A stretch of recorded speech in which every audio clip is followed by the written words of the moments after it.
Faint smears of clam chowder now streaked his t-shirt, and a lobster claw had attached to his belt.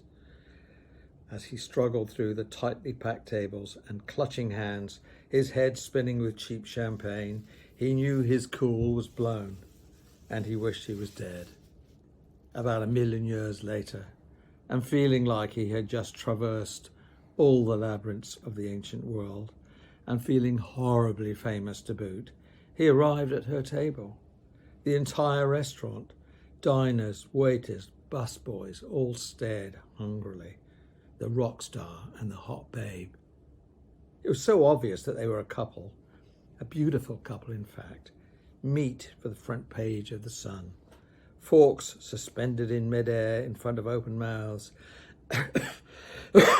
excuse me, and English dental work in the whole mob of diners eyeballed this modern Adam and Eve, imagining them doing the nasty later on tonight.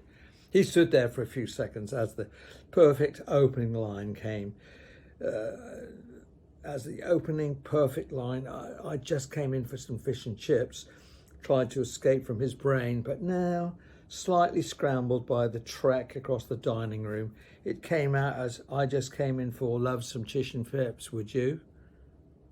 He looked at her with a shrug and a grin as if to say, well, what can you do? And leaned into the table toward her.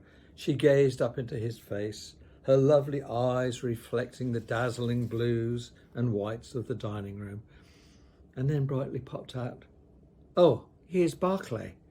Sullivan turned and saw that his bloody manager was advancing across the restaurant towards them. He cursed inwardly. I don't bloody believe it. Him! He tried to maintain a cool composure. He turned back to Eve and said, "Oh, you know him? That's my manager. He works for me." Eve looked up at him, a look of perfect conflict on her perfect face.